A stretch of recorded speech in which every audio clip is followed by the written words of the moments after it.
বিশ্বকাপের মালিকানা বিক্রি ও অতিরিক্ত বাণিজ্যিকরণের অভিযোগে ফিফা সভাপতি জিয়ান্নি ইনফান্তিনোর পদত্যাগের দাবিতে উত্তাল হয়ে উঠেছে ফুটবল বিশ্ব। একের পর এক বিতর্ক কোণঠাসা হয়ে পড়া ফিফা সভাপতির বিরুদ্ধে এবার সরাসরি যুদ্ধ ঘোষণা করেছে বিশ্বের বিভিন্ন প্রান্তের ফুটবল সমর্থক জোটগুলো। সম্প্রতি ব্রিটিশ সংবাদ মাধ্যম দ্য গার্ডিয়ান এর একটি প্রতিবেদনে উঠে এসেছে এই বিস্ফোরক তথ্য।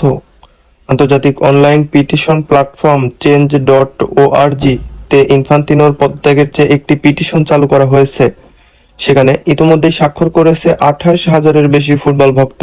এই আন্দোলনের মূল নেতৃত্ব দিচ্ছে ইউরোপের শীর্ষ সমর্থক সংগঠন ফুটবল সাপোর্টার্স ইউরোপ FSE।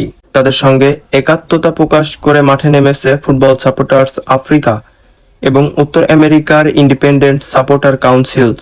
বিশ্বের বিভিন্ন দেশের আরো ডজন খানেক প্রভাবশালী সমর্থক গোষ্ঠী এই দাবিতে একাট্টা হয়েছে। সমর্থকদের এই অভূতপূর্ব ক্ষোভের নৈপথ্য রয়েছে গত মাসে ইনফান্তিনোর নেওয়া একটি বিতর্কিত উদ্যোগ।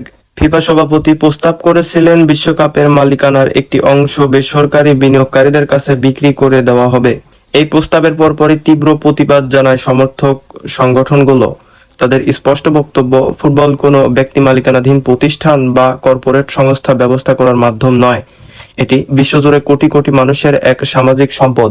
বাণিজ্যিক মুনাফা হাসিলের উদ্দেশ্যে বিশ্বকাপের মতো ঐতিহ্যবাহী আন্তর্জাতিক টুর্নামেন্টকে বেসরকারি খাতের হাতে তুলে দেওয়া এই চেষ্টা সমর্থকদের ভালোবাসার সঙ্গে চরম বিশ্বাসঘাতকতা। পিটিশনে কেবল জিয়ান্নি ইনফান্তিনোর দ্রুত পদত্যাগের দাবি তোলা হয়নি, বরং ফিফার পুরো প্রশাসনিক কাঠামোতে দীর্ঘমেয়াদী ও মৌলিক সংস্কারের জোর দাবি জানানো হয়েছে। সমর্থকেরা ফিফার যে কোনো সিদ্ধান্ত গ্রহণ প্রক্রিয়ায় পূর্ণ স্বচ্ছতা আনয়ন, সভাপতি ও নির্বাহী পরিষদের ক্ষমতার ওপর কার্যকর নিয়ন্ত্রণ প্রতিষ্ঠা এবং সার্বিক সংস্থায় স্বচ্ছতা জবাবদিহিতা নিশ্চিত করার আর্জি জানিয়েছেন। তাদের অভিযোগ, ফিফার বর্তমান স্বনিয়ন্ত্রণ ব্যবস্থা দীর্ঘদিন ধরেই জবাবদিহি নিশ্চিত করতে সম্পূর্ণ ব্যর্থ হয়েছে। ফলে সংস্থাটির হারিয়ে যাওয়া সুনাম ও বিশ্বস্ততা ফিরিয়ে আনতে হলে মূল কাঠামোগত পরিবর্তন ছাড়া আর কোনো বিকল্প পথ নেই। সংস্থাগুলোর এই বিশাল চাপ ও বিশ্বব্যাপী সমালোচনার মুখে ফিফা সভাপতি নিজের চেয়ার ধরে রাখতে পারবেন কিনা এখন সেটাই দেখার বিষয়।